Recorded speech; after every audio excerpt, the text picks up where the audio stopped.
हमारा हाईवे जाता है, उस हाईवे पर अयोध्या धाम जो है वहां से प्रवेश करते ही अयोध्या धाम में आपको जो है इस बात का एहसास होगा। और खासतौर पर यहाँ पर जो व्यवस्था की जा रही है इस तरह से की जा रही है कि जो भक्त अपने भावों को लेकर के आए उन्हें यहाँ पर प्रवेश करते ही अयोध्या में अपना वातावरण दिखाई दे और वह धर्म पथ कहलाता है, जिस पर प्रधानमंत्री नरेंद्र मोदी उतर करके लोगों से अभिवादन स्वीकार करेंगे, लोगों से मुलाकात करेंगे। इस धर्म पथ से होते हुए प्रधानमंत्री जी लता मंगेशकर की याद में बनाए गए चौराहे पर पहुंचेंगे और कहीं न कहीं इसके पीछे संपूर्ण अयोध्या का जो नव निर्माण किया जा रहा है इसके पीछे चाहे साहित्य हो चाहे संगीत हो सबको एक मिश्रित भाव देकर किया जा रहा है।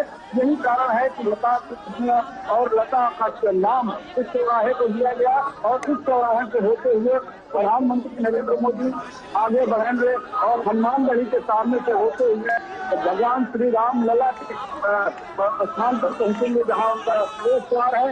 इसके साथ ही वो रेलवे स्टेशन पहुंचेंगे, रेलवे स्टेशन से फिर से एयरपोर्ट पहुंच जाएंगे। अजय बिल्कुल सही कहा आपने। इस वक्त जो हम तस्वीरें देख रहे हैं वो है धर्म पथ की, जिस तरह से हमारे वरिष्ठ संवाददाता आशुतोष शुक्ल जो कि इस वक्त हनुमानगढ़ी के पास बिल्कुल हैं, बता रहे थे कि इस वक्त प्रधानमंत्री नरेंद्र मोदी रोड शो के पहले हिस्से में धर्म पथ पर अभिवादन स्वीकार कर रहे हैं जनता जनार्दन का और पोस्टर बैनर के जरिए लगातार उनका स्वागत और साथ ही साथ जनता को भी जो विकास कार्य हैं उनकी जानकारियां देते हुए ये जो बैनर पोस्टर्स हैं, खासतौर पर विकसित भारत की जो विकास यात्रा शुरू की गई है। अगर आप थोड़ी देर बाद देखें तो ये जो काफिला है प्रधानमंत्री का पहुंचेगा लता मंगेशकर चौक, जहां पर 3 विकसित भारत की मोदी की गारंटी की गाड़ियां लगातार लोगों को विकास के कार्यों के बारे में बताती रहे। आप पीछे देखिए 9 करोड़ से ज्यादा लोगों को कैसे योजनाओं के लाभ के साथ जोड़ा गया है, उसकी जानकारी और जनता जनार्दन भागते हुए कार के काफिले के साथ सिर्फ इसी उम्मीद में कि एक तस्वीर और वेद मंत्रोच्चार इस वक्त आप देख रहे हैं आपकी स्क्रीन पर, वेद मंत्रोच्चार के जरिए उनका स्वागत किया जा रहा है, फूल मालाओं के जरिए प्रधानमंत्री का स्वागत। और आशुतोष शुक्ल लगातार पल पल पर जो हमारी गतिविधियां उस पर नजर रखे हुए हैं। राजेश राज हमारे साथ जुड़े हैं। राजेश, आपने भी जायजा लिया नई दिल्ली रेलवे स्टेशन का, लेकिन आप चूंकि बिहार से आते हैं, मां जानकी की जो धरती है वहां से आते हैं, कैसे बिहार के लोग आज नई सुविधाओं के साथ अपने आप को अयोध्या के साथ जुड़ते हुए पाएंगे? देखिए अजय, बिल्कुल आपने सही कहा कि जो अवध और मिथिला के जो संबंध हैं वो बेहद पुराने हैं और इस संबंध की जो कड़ी है वो कहीं ना कहीं अमृत भारत एक्सप्रेस ट्रेन को जो परिचालन शुरू होगा तो इन संबंधों की कड़ी और भी आगे बढ़ेगी। और हम सब लोग जानते हैं कि अवध भगवान श्री राम की जन्मभूमि है और मिथिला उनका ससुराल है। माता जानकी की जो जन्मभूमि है वो सीतामढ़ी है और यह जो ट्रेन है अमृत भारत जिसका आज लोकार्पण प्रधानमंत्री मोदी कर रहे हैं, यह train Anand Vihar railway station से चलकर अयोध्या होते हुए श्री राम जन्मभूमि से अयोध्या होते हुए माता जानकी की जन्मभूमि सीतामढ़ी होते हुए दरभंगा मिथिलांचल तक की यात्रा जब करेगी तो अवध और मिथिला की दूरियां ही नहीं घटेंगी बल्कि दिलों के बीच जो हम कह सकते हैं कि जो रिश्तों की जो प्रगाढ़ता है, गर्माहट है, वह भी देखने को मिलेगी और जो पौराणिक संबंध है, जो पुराने जो रिश्ते रहे हैं वह भी आगे बढ़ेंगे। और वंदे भारत जैसी हाई क्लास ट्रेन जब भारतीय रेल ने चलाया और उसकी सफलता को देखकर जब विपक्ष के लोग ये कहते थे कि सिर्फ एक क्लास को प्रभावित करने के लिए ट्रेन चलाई गई है, तो अमृत भारत ट्रेन जो है ये नॉन एसी ट्रेन है और यह सामान्य लोग हैं उनके सपनों पर खड़ा उतरने की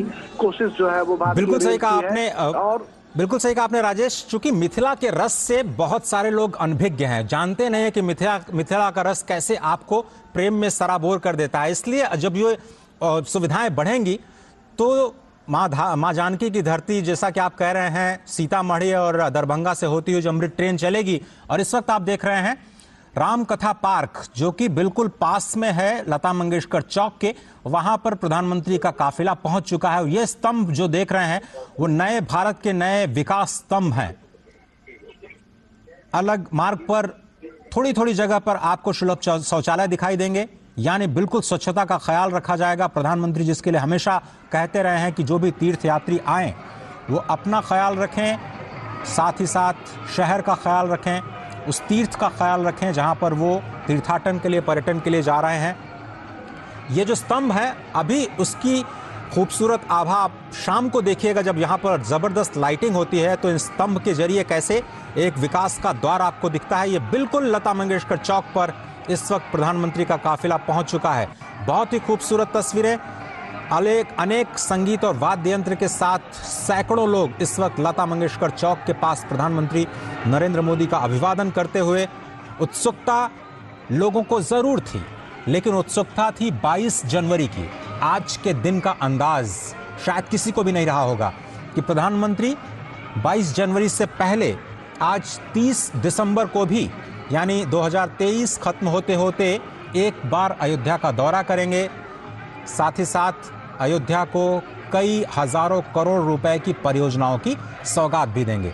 बहुत सारी परियोजनाएं पिछले 2 साल 3 साल से जो नए अयोध्या का मास्टर प्लान है उसके तहत चल रही थी, उसमें आज 2 बड़ी परियोजनाएं राष्ट्र को समर्पित की जा रही हैं, जिसमें कि अयोध्या धाम रेलवे स्टेशन और महर्षि वाल्मीकि इंटरनेशनल एयरपोर्ट।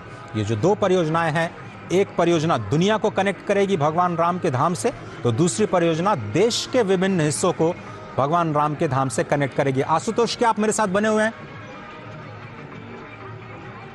नमस्कार आशुतोष, क्या आप मेरे साथ हैं? बिल्कुल अजय, मैं आपके साथ हूँ और इस वक्त प्रधानमंत्री का काफिला धीरे धीरे अयोध्या में प्रवेश कर रहा है और अयोध्या में जो धर्म पथ के ये काफिला राम पथ की ओर मुड़ेगा। राम पथ से हनुमानगढ़ी की ओर जो रास्ता जाता है वो भक्ति पथ कहलाता है, लेकिन भक्ति पथ आज प्रधानमंत्री नहीं जाएंगे। आज राम पथ होते हुए वो नवनिर्मित रेलवे स्टेशन का उद्घाटन करने के लिए जाएंगे, जहां पर अयोध्या से और देश और दुनिया की कनेक्टिविटी के लिए तमाम सारी ट्रेनों को जो है हरी झंडी दिखाएंगे। इसके साथ ही नवनिर्मित अयोध्या रेलवे स्टेशन का उद्घाटन करेंगे। आप अजय देख सकते हैं अपने टीवी स्क्रीन पर किस तरीके से लोगों में शांति के साथ अपने उस नायक का जो है स्वागत कर रहे हैं, जो उनको कहीं न कहीं अयोध्या वासियों के मन में है। जिस तरीके से भगवान श्री राम का मंदिर बन रहा है उसके पीछे कहीं न कहीं सरकार का योगदान है। जिस तरह से अयोध्या का विकास हो रहा है उसमें सरकार महत्वपूर्ण कार्य कर रही है और उनके कार्यों को धन्यवाद ज्ञापित करने के लिए अयोध्या वासी आज सड़क के दोनों ओर खड़े हुए हैं। वास्तव में अजय अगर हम कहें तो राम का जो स्वरूप है, राम का जो वांग्मय है वह एक विराट स्वरूप है, वह एक विराट वांग्मय है। उस वांग्मय में संपूर्ण राष्ट्र समाहित होता है और जब बात राष्ट्रीय एकीकरण की होती है तो बात सिर्फ यही होती है कि भगवान राम का जो स्वरूप है वही राष्ट्रीय एकीकरण का एक मत स्वरूप है। और यही कारण है कि अल्लामा इकबाल ने भी भगवान राम को जो है इसको इकरार हिंद कहा। और यही कारण है कि चाहे जो संस्कृति और सभ्यता रही हो, सारी सभ्यता और सारी संस्कृतियों के लोगों ने भगवान राम के चरित्र को माना है। और ये कारण स्पष्ट है, भगवान राम राजा दशरथ के पुत्र राजकुमार जिन्हें गद्दी मिलने जा रही है, उनका राज्याभिषेक होने जा रहा है, उन्हें वन गमन की जो है अनुमति दी जाती है, आदेश दिया जाता है। और जब भगवान राम राजकुमार के रूप में वन में जाते हैं और वहां से 14 वर्ष के बाद लौट करके आते हैं तो मर्यादा पुरुषोत्तम श्री राम के रूप में होते हैं। भगवान श्री राम ने न कोई उपदेश दिया, न कोई ज्ञान की बात कही, लेकिन समाज, जीवन और मृत्यु से हर पल को जागृत किया, हर पल को जी करके बताया कि व्यक्ति को अपने जीवन को किस तरह से अनुशासित रख जीना चाहिए, राष्ट्र के प्रति उसका क्या समर्पण होना चाहिए, भाई के प्रति क्या होना चाहिए, पिता के प्रति क्या होना चाहिए, समाज के प्रति उसका क्या उत्तरदायित्व है, राजा के रूप में उसका व्यवहार क्या है। और यही कारण है कि राम राज्य की आज भी कल्पना की जाती है और उसी राम राज्य की कल्पना को साकार करने के लिए प्रधानमंत्री नरेंद्र मोदी आज अयोध्या के सड़कों पर हैं। कभी वो धर्म पथ पर हैं, कभी राम पथ पर हैं, कभी भक्ति पथ पर हैं, लेकिन ये सारे पथ एक उस राजनीति की ओर जाते हैं, ये सारे पथ इस शांति की ओर जाते हैं जिसकी न केवल देश को बल्कि दुनिया को जरूरत है। अजय, बिल्कुल सही कहा आपने। और अगर इस दृश्य की बात करें तो ये सामान्य दृश्य नहीं है आशुतोष, और कई दिनों से आप उस अयोध्या की परम पावन धरती पर निवास कर रहे हैं जिसकी हम लोग सिर्फ कल्पना करते हैं, हम लोग सोचते हैं, लेकिन आपका भाग्य अद्भुत है क्योंकि भगवान शंकर स्वयं कहते हैं कि ये तो बहुत ही दुर्गम नगरी है, वहां पर रहना, वहां पर तपस्या करना, वहां पर दान करना ये बहुत ही दुष्कर है। और अगर आपको अयोध्या वास मिल जाए ये तो बहुत ही सुदुष्कर है। अगर आप एक पग इस अयोध्या की धरती पर बढ़ाते हैं तो आपको अश्वमेध यज्ञ का फल मिलता है। यावत् पदानि रामस्य मार्गम गच्छति मानुषः पदे पदे श्वमेधस्य यज्ञस्य लभते फलम। एक एक पद, तो आप देख रहे हैं कि जो ये सुरक्षा कर्मी भी एक एक पद इस वक्त काफिले के साथ बढ़ा रहे हैं और सैकड़ों हजारों की संख्या में जो लोग अभिवादन कर रहे हैं। भले ही इस वक्त मौका प्रधानमंत्री के अभिवादन का हो, उनके स्वागत का हो, क्योंकि विकास पुरुष कहे जाते हैं, विकास की बड़ी सौगातें आज अयोध्या को मिलने जा रही हैं, लेकिन अपने आप में ये तीर्थ यात्रा से कम नहीं है और एक बहुत ही अनोखा अवसर अयोध्या वासियों के लिए इस वक्त आप देख रहे हैं। धर्म पथ से चलते हुए अब राम पथ, जो 3 मुख्य पथ कहे गए हैं आज की नई अयोध्या, जिसको आप कहें नई अयोध्या, तो मैं इसलिए कह रहा हूं कि नई अयोध्या और पुरानी अयोध्या कि आप रिलेट कर सकते हैं कि एक तरफ संस्कार, विचार, संस्कृति और जो विरासत है उसको संरक्षित करते हुए प्राचीन अयोध्या के जो प्राचीन संस्मरण हैं उनको कैसे संरक्षित रखते हुए नए कीर्तिमान और नए स्थलों का विकास किया जा रहा है। इसमें न केवल भव्य राम मंदिर बल्कि 148 आध्यात्मिक स्थलों का विकास एक साथ किया जा रहा है। दूसरी तरफ नई अयोध्या बन रही है जिसमें वर्ल्ड क्लास, विश्व स्तर की आपको रेलवे स्टेशंस, विश्व स्तर के आपको इंटरनेशनल जो हवाई अड्डा उसका निर्माण और सड़कों का निर्माण, यानी सड़क परिवहन, रेल परिवहन, हवाई परिवहन और साथ ही साथ वाटरवेज, उसको भी आप नहीं भूल सकते हैं, क्योंकि अयोध्या शायद एशिया का पहला शहर होगा जिसको वाटरवेज यानी सरयू के किनारे किनारे डेवलप करके एक नया मॉडल देने की कोशिश की जा रही है इस हेरिटेज टूरिज्म को बढ़ावा देने की। आशुतोष, $1 ट्रिलियन इकोनॉमी की बात करता है उत्तर प्रदेश। अयोध्या लगता है कि अब नए कलेवर में आने को तैयार है और विकास की भी जो गाड़ी है यहां से अब और रफ्तार पकड़ने वाली है, चाहे रेल के जरिए या फिर वायुयान के जरिए। देखिए अजय, अगर उत्तर प्रदेश की आप बात करते हैं तो उत्तर प्रदेश में सिर्फ अयोध्या नहीं, मथुरा, काशी और प्रयागराज ये ऐसे तीर्थ स्थान है जो सनातन धर्म और सनातन मतावलंबियों के लिए संपूर्ण दुनिया से बहुत ही पवित्र है। यहाँ पर जो भी व्यवस्था होगी, जो भी आर्थिक विकास होगा, जितना यहाँ की संरचना बढ़ाई जाएगी उतना ही आर्थिक विकसित होने का की संभावनाएं यहाँ पर अपार रूप से हैं। वाराणसी में जब से विकास के कार्य जो है तमाम स्तर पर है, काफी विश्वनाथ कॉरिडोर बना, आप जान सकते हैं कि वहाँ पर किस तरह से दर्शनार्थियों की तादाद में वृद्धि हुई, किस प्रकार से वहाँ का कृषि उद्योग जो है वो विकसित हुआ, किस तरह से आसपास की जो खपत की, चाहे वो सब्जी की हो चाहे अन्य चीजों की हो, सारी खपत बढ़ी और समाज के सारे तबकों को जो है उस वृद्धि का लाभ मिला, आर्थिक रूप से उनमें संपन्नता आई। वही स्थिति कमोबेश अयोध्या में भी लाने की कोशिश की जा रही है। जब पर्यटन बढ़ेगा, लोग आएंगे, जरूरतें बढ़ेंगी और उसके बाद जो है कहीं न कहीं जो है अयोध्या के लोगों की जो वार्षिक इनकम है उसमें भी फर्क पड़ेगा, उनके रहन सहन में फर्क आएगा। लेकिन जिस तरह का दृश्य अजय इस वक्त आप अयोध्या की सड़कों पर देख रहे हैं, मैं एक ही शब्द में अगर कहूँ तो न भूतो न भविष्य, न ऐसा दिखा है न ऐसा दिखेगा। कारण यह है कि अयोध्या हमेशा अशांत रही है। अयोध्या जितनी पवित्र थी, जितनी आध्यात्मिक थी, जितनी धार्मिक थी, जितनी पौराणिक थी, उतना ही विवादों में घिरी हुई थी। 74 बार के संघर्ष की कड़ी यहाँ की गवाह रही है, जबकि सैकड़ों साल अदालत की चौकों पर राम जन्मभूमि विवाद जो है चलता रहा है। लेकिन हमने अपनी जो व्यवस्था बनाई, हमारे अपने जो संविधान बनाए, उसके अंतर्गत जो हमें अदालत से मिला, आज इसका जो है कहीं न कहीं एक अच्छा प्रदर्शन हो रहा है। प्रधानमंत्री नरेंद्र मोदी इस वक्त अयोध्या की सड़कों पर अयोध्यावासियों से अभिवादन स्वीकार कर रहे हैं और चल रहे हैं। राम के इस विराट स्वरूप, उस विराट भारत के एक तरह का स्वरूप कहीं न कहीं प्रधानमंत्री प्रतिनिधित्व करते हुए दिखाई दे रहे हैं। अजय, बिल्कुल सही कहा आपने और तस्वीरों में स्पष्ट तौर पर देख रहे हैं कि जो अयोध्या वासी हैं और जो बाहर से भी अयोध्या में इस वक्त वास कर रहे हैं वो प्रधानमंत्री नरेंद्र मोदी की एक झलक पाने के लिए जो दोनों तरफ बैरिकेडिंग लगाई गई है उस पर स्पष्ट तौर पर इंतजार करते हुए, प्रतीक्षा करते हुए कई सारे लोग तो काफिले के साथ दौड़ लगाते हुए एक सेल्फी हो जाए, प्रधानमंत्री के एक तस्वीर उन्हें मिल जाए, अपनी आंखों में बसाना चाहते हैं। कोई फूल फेंक रहा है, कोई मालाओं के साथ स्वागत कर रहा है, कुछ विप्र बंधु जो बटुक है वेद मंत्रोच्चार के साथ उनका स्वागत कर रहे हैं। आम जनमानस रंग बिरंगी कपड़ों परिधानों में उनका स्वागत कर रही हैं और नृत्य वादन के जरिए भी प्रधानमंत्री का स्वागत करते हुए आज अयोध्या की जनता, वाकई आज के दृश्य की शायद किसी ने कल्पना नहीं की होगी। आपने बिल्कुल सही कहा आशुतोष कि सभी लोग को ये तो पता था कि चलिए 22 जनवरी की एक तिथि आ गई है, उस वक्त भव्य राम मंदिर का दर्शन करने के लिए, उसके लोकार्पण के लिए प्रधानमंत्री आएंगे, लेकिन आज तो मुझे लगता है नए साल का बोनस है अयोध्या के लिए अगर कहा जाए, क्योंकि इसकी कल्पना लोगों को नहीं थी कि आज के दिन, आज का पूरा दिन प्रधानमंत्री अयोध्या धाम में बिताएंगे और वहां पर इतनी बड़ी विकास की परियोजनाओं को देश के सामने रखेंगे और अयोध्या धाम को पहली बार देश के साथ नहीं बल्कि दुनिया के साथ कनेक्ट करने का प्रयास करेंगे। उसकी शुरुआत है, क्योंकि ये तो अभी पहला चरण है। चाहे भगवान राम का भव्य मंदिर हो, उसका पहला चरण, अयोध्या का विकास हो, उसका पहला चरण, स्टेशन का विकास हो, उसका पहला चरण, अयोध्या के जो नए एयरपोर्ट महर्षि वाल्मीकि इंटरनेशनल एयरपोर्ट के टर्मिनल का विकास हो, प्रथम चरण के आज समर्पण का दिन है। बहुत ही अद्भुत दिन है, बहुत ही अनोखा दिन, बहुत ही खास दिन अयोध्या के लिए, अयोध्या के विकास की नई यात्रा के लिए, क्योंकि इस यात्रा में छिपी है उत्तर प्रदेश के भविष्य के विकास की यात्रा, जो कि केवल उत्तर प्रदेश नहीं बल्कि जनसंख्या के दृष्टि से सबसे बड़ा प्रदेश होने की वजह से पूरे देश की विकास यात्रा के लिए बहुत ही अहम है।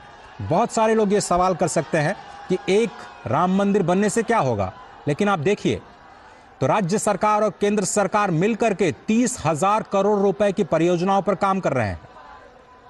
252 से ज्यादा परियोजनाएं इस वक्त अयोध्या में जमीन पर चल रही हैं। एक नया मास्टर प्लान तैयार किया गया है। एशिया में कई सारी टेक्निक पहली बार अयोध्या में इस नए शहर के, नए नगर के विकास के लिए किया जा रहा है। नए नगर के विकास के लिए पुराने जो परंपराएं थी, थोड़ा सा उससे हटते हुए जो आधारभूत संरचना का निर्माण किया गया है, वो भविष्य के लिए अयोध्या को तैयार करता है, नए भारत की नई तस्वीर के लिए अयोध्या को तैयार करता है। और ये जो सड़क आप देख रहे हैं, ये पहले गली हुआ करती थी। यकीन मानिए, एक गाड़ी अगर उसके साथ दूसरी गाड़ी आ जाए तो बहुत ही मशक्कत के साथ एडजस्टमेंट करते हुए दोनों गाड़ियों को आपस में निकलना पड़ता था, इतनी कम जगह थी। आशुतोष, आप शायद उस दृश्य के आप गवाह रहे हैं। अब ये जो पूरा चौड़ीकरण किया गया है, 13 करोड़ का आंकड़ा तो हमने देखा काशी कॉरिडोर से।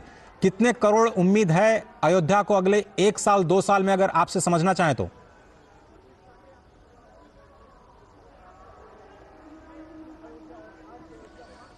चलिए आशुतोष से हम संपर्क करने की कोशिश करेंगे। जी जी जी जी अजय, तो पहले मैं आपको बताना चाहूंगा कि जो भौतिक वातावरण है वो श्रद्धा भक्तों को प्रभाव प्रदान करता है, लेकिन आकर्षण जो है निश्चित की होती है, उस जगह की होती है, उस देवता की है जो सबको आकर्षित करता है, जो अपने पथ से, अपने मार्ग पर चलाने के लिए लोगों को प्रेरित करता है। और यही कारण है कि अब कोई बजट, कोई संख्या अयोध्या के लिए न सरकार निर्धारित कर रही है, न लोग चाहते हैं कि निर्धारित हो। लोग ये चाहते हैं कि एक ऐसी अयोध्या बने जो अविस्मरणीय हो, एक ऐसी अयोध्या बने जो शांति का प्रतीक हो, एक ऐसी अयोध्या बने जो निशस्त्रीकरण को जो है जोड़ दे, बारूद के ढेर पर बैठी हुई दुनिया को संदेश दे, शांति का संदेश, सद्भाव का संदेश दे। और उस संदेश को जहाँ पर कहा जाता है कि प्राणियों में सद्भावना हो, यानी कि मनुष्य ही नहीं, जिसमें जीव है वे भी सद्भाव के साथ जीवन जिए और आगे बढ़े, इस बात की जहाँ पे प्रेरणा मिलती है। प्रधानमंत्री नरेंद्र मोदी आज इसी अयोध्या में है, अयोध्या के पथ पर है और लोगों से मुलाकात कर रहे हैं। जी अजय, बिल्कुल सही कहा आपने। और जिस बात का मैं जिक्र कर रहा था, आपको याद होगा काशी कॉरिडोर, जिसकी जब शुरुआत की गई तो बहुत सारे लोगों ने सवाल उठाए थे कि एक कॉरिडोर बनने से क्या होगा। आंकड़ा आपके सामने है, 13 करोड़ लोग आ चुके हैं, रिकॉर्ड बनते जा रहे हैं, वहां पर होटल्स ठहरने की जगह नहीं मिल रही है। अयोध्या का भी वही हाल होने वाला मुझे लगता है 1 साल बाद। आशुतोष, अयोध्या का हाल तो वर्तमान समय से ही है और अयोध्या का जितना बड़ा मूवमेंट चला है, आंदोलन चला है, उसके कारण इससे कहीं न कहीं पीढ़ियां जुड़ गई और उन पीढ़ियों में जो भी लोग हैं वो इस निर्माणाधीन राम मंदिर का भी दर्शन करना चाहते हैं। तो मैं ये कह सकूं कि मेरे पिताजी ने आंदोलन में भाग लिया था और आज मेरे सामने या मेरे पिता के सामने इस मंदिर का निर्माण हो रहा है। तो इस तरह से अयोध्या में जो अयोध्या वासी रहती, भक्तों की संख्या कम रहती थी, तमाम यहाँ पर पहरे थे, उसके चलते पूरी पंचायती थी वो अयोध्या 1 साल से लगातार पॉलिटिक्स चल रही है, खिली हुई है। लगातार जो है यहाँ पर भक्तों का आना बना हुआ है। सुदूर देश से लोग आ रहे हैं, विभिन्न प्रांतों से लोग आ रहे हैं। भाषा और भौगोलिक सीमाएं अयोध्या आने के लिए टूट गई है। लोग सिर्फ रामलला विराजमान का दर्शन चाहते हैं। रामलला विराजमान के के बाद भगवान राम की स्तुति करके उनका आशीर्वाद चाहते हैं, और यही कारण है कि प्रधानमंत्री नरेंद्र मोदी उस जनभावना के अनुरूप व्यवहार करते हुए एक नायक के तौर पर अयोध्या की सड़कों पर अजय आपको दिखाई दे रहे हैं। अजय, बिल्कुल सही कहा आपने, और स्पष्ट इन तस्वीरों से ये हो जाता है कि आज प्रधानमंत्री जब पहुंचे हैं अयोध्या की धरा पर, और ये सीधी तस्वीरें हम आपको इस वक्त दिखा रहे हैं, ये है रामपथ। धर्मपथ से होते हुए पहले लता मंगेशकर चौक, लता मंगेशकर चौक से जब आप बाएं मुड़ते हैं तो उसको आप रामपथ कहते हैं, और मुझे लगता है कि जो नया मार्ग बनाया जा रहा है जो भगवान राम के मंदिर तक आपको लेकर के जाएगा, उस मार्ग पर तो आज प्रधानमंत्री नहीं जाएंगे, लेकिन उसको कहा जाएगा भक्ति पथ। 4 स्पेशल कॉरिडोर्स बनाए जा रहे हैं, जिसमें 3 पर काम पूरा हो चुका है, और बीच बीच में जो तस्वीरें आ रही हैं वो नई दिल्ली जो नई अयोध्या धाम रेलवे स्टेशन की तस्वीरें हैं, वो भी हम आप तक पहुंचा रहे हैं। हमारे संवाददाता शैलेंद्र मिश्र, हमारे वरिष्ठ संवाददाता राजेश राज, आशुतोष शुक्ल और एयरपोर्ट पर रवि धीमान जी पल पल की खबरों तो आप तक पहुंचा रहे हैं। लेकिन ये तस्वीरें बहुत ही अहम, आपको बता दें, रामपथ से जाते हुए प्रधानमंत्री नरेंद्र मोदी अभिवादन करते हुए हजारों की संख्या में लोग उनकी एक झलक पाने के लिए बेसब्री से उनका इंतजार करते हुए, और उम्मीद से बढ़ करके आज प्रधानमंत्री ने उन्हें एक तरह से सौगात दी है, क्योंकि किसी ने नहीं सोचा था कि 30 दिसंबर को एक ऐसा मौका आएगा जब प्रधानमंत्री को रामलला विराजमान होने से पहले एक बार रूबरू होने का मौका मिलेगा यहाँ की स्थानीय जनता को। और न केवल रूबरू होने का मौका मिलेगा, बल्कि प्रधानमंत्री खुद आज कई ऐसी परियोजनाएं अयोध्या के विकास के लिए सौंपेंगे जो भविष्य की एक बुनियाद, एक मजबूत बुनियाद बनाता हुआ नजर आएगा। राजेश, क्या आप मेरे साथ हैं?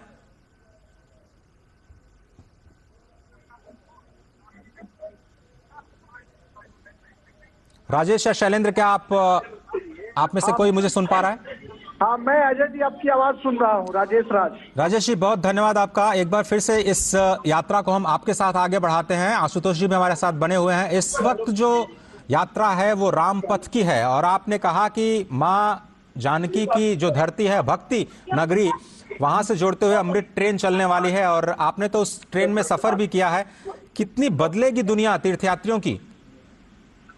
देखिए, बिल्कुल आपने सही कहा कि भगवान श्री राम की जो जन्मभूमि है अयोध्या, यह करोड़ों जो लोग हैं हिंदुस्तान के, जो राम में आस्था रखने वाले लोग हैं, उनकी कहीं ना कहीं एक बड़ी तीर्थस्थली है।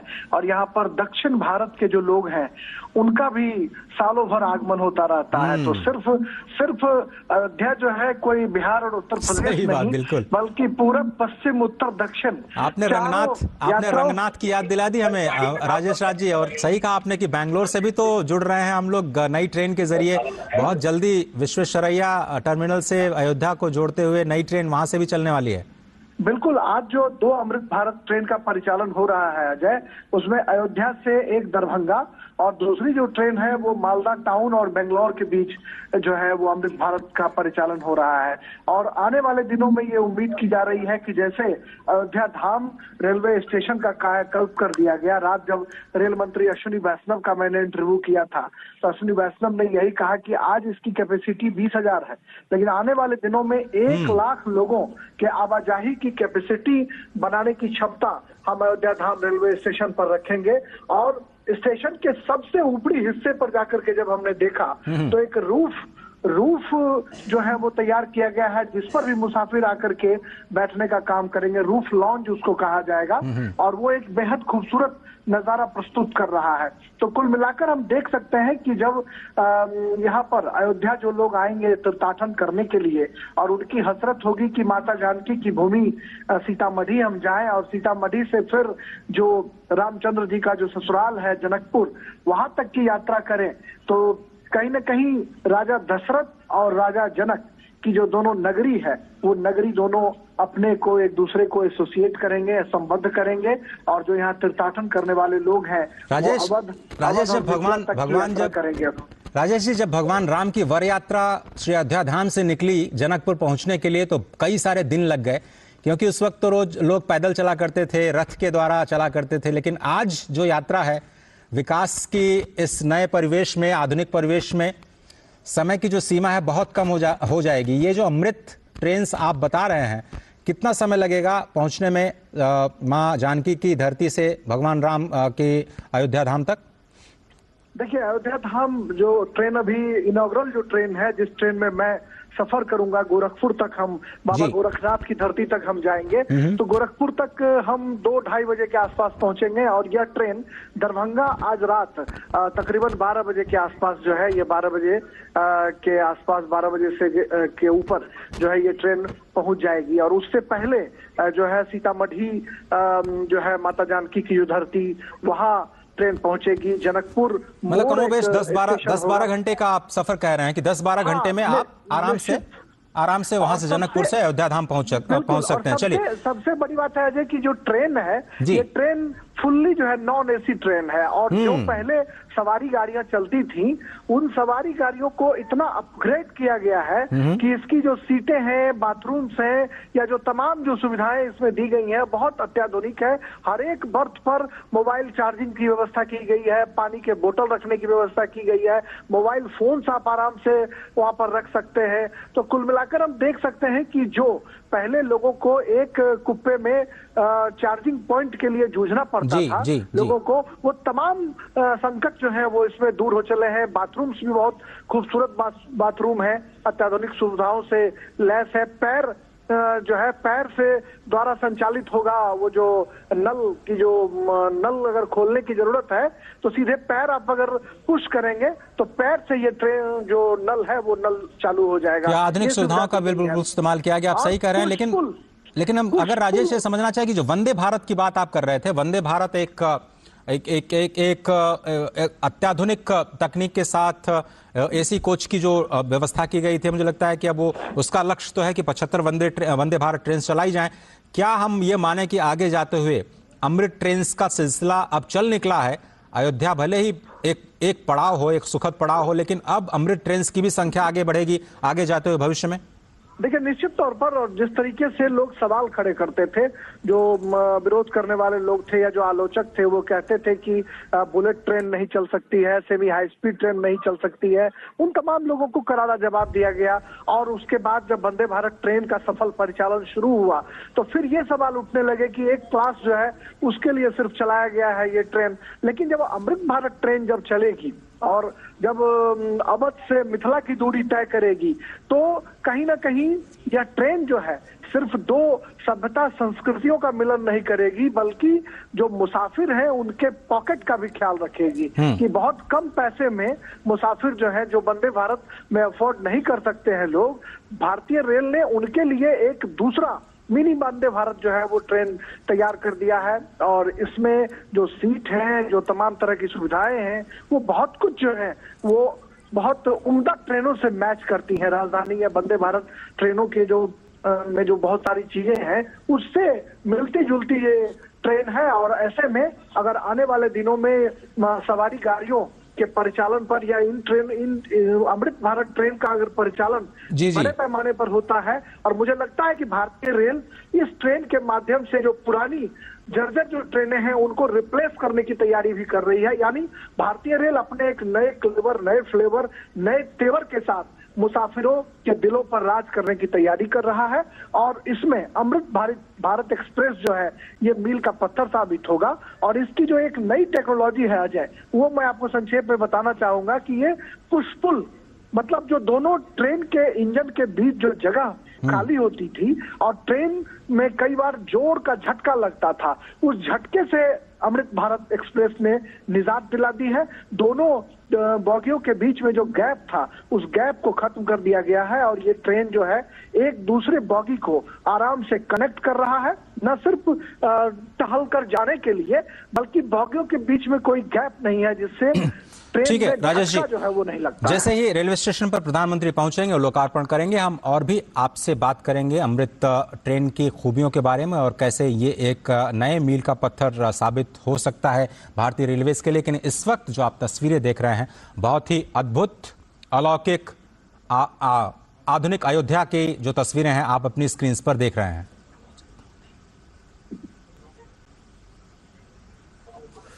स्पष्ट तौर पर ये जो रामपथ से तस्वीरें हम आप तक पहुंचा रहे हैं, प्रधानमंत्री नरेंद्र मोदी वहां पर पहुंचे हैं और अयोध्या के जो वासी हैं वहां पर उनका स्वागत करते हुए और सभी का अभिवादन करते हुए प्रधानमंत्री ये कोशिश करते हैं कि कोई छूट न जाए, जहां तक हो सके वो जनता के साथ संवाद करने का, अपने हाथों के अभिवादन के माध्यम से, अपने आंखों के माध्यम से लगातार सबसे बातचीत करते हुए, अभिवादन स्वीकार करते हुए, प्रणाम स्वीकार करते हुए, स्वयं अभिवादन करते हुए, सभी के स्वागत का उत्तर देते हुए प्रधानमंत्री नरेंद्र मोदी, आप देख रहे हैं ये रामपथ की तस्वीरें। जैसा कि हमारे संवाददाता लगातार बता रहे थे कि सीधे जो आउटर बाईपास रोड है वहां से आप धर्म पथ पर प्रवेश करेंगे, जहां पर शुरुआत की प्रधानमंत्री ने और भव्य स्तंभों के जरिए स्वागत किया गया उनका और सैकड़ों हजारों की संख्या में जनता ने उनका अभिवादन किया। उसके बाद काफिला पहुंचा लता मंगेशकर चौक और वहां से फिर बाएं होते हुए रामपथ। ये रामपथ सीधे आपको लता मंगेशकर चौक से नई दिल्ली माफ कीजिएगा, नई दिल्ली नहीं, नई अयोध्या के अयोध्या धाम रेलवे स्टेशन के साथ जोड़ेगी। और ये जो विकास की यात्रा है, नई दिल्ली लखनऊ एक साथ जब मिलकर के काम करते हैं तो किस तरह की परियोजनाएं ज़मीन पर आती हैं, उसकी एक बानगी आपको ज़रूर देखने को मिलेगी। लेकिन अभी आप उत्साह देखिए अयोध्या वासियों का। अयोध्या वासी जो बार बार मैं कह रहा हूं कि भगवान शंकर स्वयं कहते हैं कि यहाँ के वासी श्री जगन्नाथ जी का स्वरूप हैं, वहाँ पर चलना ही प्रदक्षिणा है। अयोध्या में अगर आप नींद भी लेते हैं तो उसको समाधि कहा जाता है, वहाँ पर अगर आप भोजन करते हैं तो उसको प्रसाद कहा जाता है। स्पष्ट तौर पर आज बाबा नागेश्वर नाथ जो कि वहाँ के महादेव हैं बहुत ही प्रसन्न होंगे। लता मंगेशकर चौक पर जो राम की पैड़ी है वहाँ पर जिनका दिव्य भव्य मंदिर है, वहाँ पर भी सैकड़ों हजारों की संख्या में रोज लोगों का जमावड़ा होता है और भगवान महादेव आज बहुत ही प्रसन्न होंगे। आज इस विकास यात्रा को देख करके, अयोध्या वासियों के मन में जो उत्साह है उसको देख करके और जो विकास की नई धारा बही है और जो सौगातें अयोध्या को मिलने वाली हैं आने वाले दिनों में, उसको देख करके अयोध्या के जितने भी लोग हैं स्वयं अपने आप को रोक नहीं पा रहे हैं इस वक्त अपने अभिवादन के लिए, प्रधानमंत्री के स्वागत के लिए। रामपथ से बढ़ता हुआ ये प्रधानमंत्री का काफिला। स्पष्ट तौर पर ये कहा जाता है कि जो अयोध्यापुरी है वो पापियों को दुर्लभ है, यानी जो लोग वहाँ नहीं पहुँच पाते हैं वो समझ लीजिए कि थोड़ा सा आपको प्रयास करना है, थोड़ी सिफारिश करनी है कि आपको अयोध्या पहुंचने का एक मौका मिले। अयोध्या में मां सरयू जब आपने देखा कि धर्मपथ से जाते हुए वो राम कथा पार्क के पास पहुंचे, लता मंगेशकर चौक बिल्कुल वहां से 100 से 150 मीटर दूरी पर मां सरयू बहती हैं और मां सरयू के तट पर अयोध्या की अगर हम बात किए जाए तो अयोध्या का पूरा जो विस्तार है वो 12 योजन यानी 144 किलोमीटर लंबा और 3 योजन यानी 36 किलोमीटर चौड़ा, ये स्कंद पुराण में अयोध्या की गति और स्थिति बताई गई है। मिथिला से संबंध रखने वाले हमारे संवाददाता राजेश राज से हम बात कर रहे थे और बार बार उनका ध्यान आता है तो मैं मिथिला पहुंच जाता हूं, क्योंकि मिथिला के ही पूरी पीठाधीश्वर वो बार बार ये कहते हैं कि भारत विश्व का हृदय है। और विश्व जब हम कहते हैं तो विश्व शब्द का अर्थ केवल ये वास्तविक दुनिया जो हम आज देख पाते हैं 183 देशों की, वो दुनिया हमारे संस्कारों में, हमारी संस्कृति में विश्व नहीं है, बल्कि विश्व का जो मतलब है, जो अर्थ है, वो विष्णु सहस्त्र नाम में पहला ही नाम भगवान विष्णु का विश्व है और अनंत अनंत ब्रह्मांड उस विश्व में, उस विश्व शब्द में समा जाते हैं। और जब हम कहते हैं कि भारत विश्व गुरु है तो जो लोग ये समझते हैं नहीं है या फिर इस शब्द का अर्थ नहीं समझते हैं, वो इस बात को समझते नहीं है कि भारत भा यानी ज्ञान की धरती है और भारत की धरती से ही विश्व गुरु बनने का सपना साकार हो सकता है, हो रहा है और होगा, इसमें कोई शक नहीं है, क्योंकि अनंत अनंत ब्रह्मांड की गति और मति को हमारे ही शास्त्रों और जो संस्कारों हैं उससे समझने की, भगवान राम के स्वयं जीवन से समझने की जो प्रेरणा मिलती है वो स्पष्ट तौर पर दिखाई देती है। मुझे लगता है कि ये काफिला धीरे धीरे उस स्थान तक पहुंच चुका है जिसे अब अयोध्या धाम रेलवे स्टेशन के बिल्कुल करीब समझा जा सकता है। संवाददाता राजेश राज बता रहे थे कि आप रेलवे स्टेशन के परकोटे पर यानी उस शिखर पर पहुंच करके बहुत सारे मंदिरों के शिखर का भी दर्शन कर सकते हैं। वहां पे फूड प्लाजा में व्यंजनों का आनंद ले सकते हैं, प्रतीक्षालय में जाकर के आराम कर सकते हैं और वहां से बिल्कुल पैदल यात्रा करते हुए श्री हनुमानगढ़ी के दर्शन के लिए जा सकते हैं, भगवान श्री राम के दर्शन के लिए जा सकते हैं। तो जिस तरह से मैं बता रहा था कि भगवान ये जो भारत है पूरे विश्व का हृदय है, उसी तरह से ये अयोध्या कहा जाता है वैकुंठ का हृदय है। और स्वयं जो स्वयंभू मनु हैं उन्होंने भगवान से प्रार्थना करके वैकुंठ से पहले अयोध्या को लेकर के आए। लेकिन जब अयोध्या यहाँ पहुंची तो इस धरा में, इस धरती में उतनी सामर्थ्य नहीं थी कि इस नगरी को अपने ऊपर स्थापित कर पाए। भगवान शंकर की नगरी काशी जिस तरह से उनके त्रिशूल पे बसी है, तो भगवान विष्णु को अपने चक्र को पहले भेजना पड़ा इस अद्भुत अलौकिक नगरी को स्थान देने के लिए। भगवान सुदर्शन चक्र सबसे पहले यहाँ आए और जैसा कि मैं आपको बता रहा था कि 12 योजन लंबी यानी 144 किलोमीटर लंबी, 36 किलोमीटर चौड़ी अयोध्या की धरती को भगवान सुदर्शन चक्र ने अपने ऊपर स्थापित किया। और आज भी माना जाता है कि ये मत्स्याकार जो अयोध्या की परिसीमा है, गुप्तार घाट से लेकर के आज जो नया घाट जिसकी हम बात करते हैं, ये तो बहुत छोटी सीमा है। लेकिन आप 144 केंद्र अगर आप उस राम जन्मभूमि को मान लें तो 144 किलोमीटर का दायरा आप अयोध्या को मान सकते हैं स्कंद पुराण के आधार पर। और उसी अयोध्या को पुनर्विकसित करने का, विकास के साथ साथ विरासत को संभालने का ये प्रण जो हमने विकसित भारत को बनाने के साथ में लिया है कि हमें अपनी विरासत का सम्मान करना है, उसका संरक्षण करना है, उसके निर्माण के लिए ये प्रयास लगातार निरंतर जारी है और आज का दिन बेहद अहम।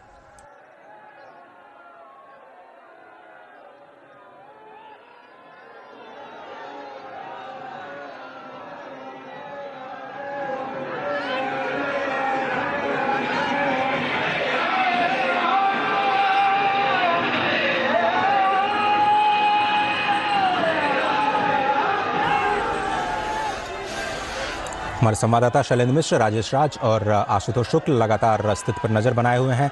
इस भव्य और दिव्य यात्रा के गवाह ये तीनों ही संवाददाता इस वक्त अयोध्या की धरती पर खुद मौजूद। और जिस तरह से हम ये लगातार कह रहे हैं कि आपका बहुत पुण्य होना चाहिए अयोध्या की धरती पर कदम भी रखने के लिए, माँ सरयू के दर्शन करने के लिए, इन संतों के दर्शन करने के लिए। लेकिन आज एक विकास की यात्रा लोग इस वक्त धर्मपथ से होते हुए रामपथ के जरिए प्रधानमंत्री को स्वयं देख रहे हैं। 11,000 करोड़ रुपए से ज्यादा की परियोजनाएं आज राष्ट्र को समर्पित की जानी हैं।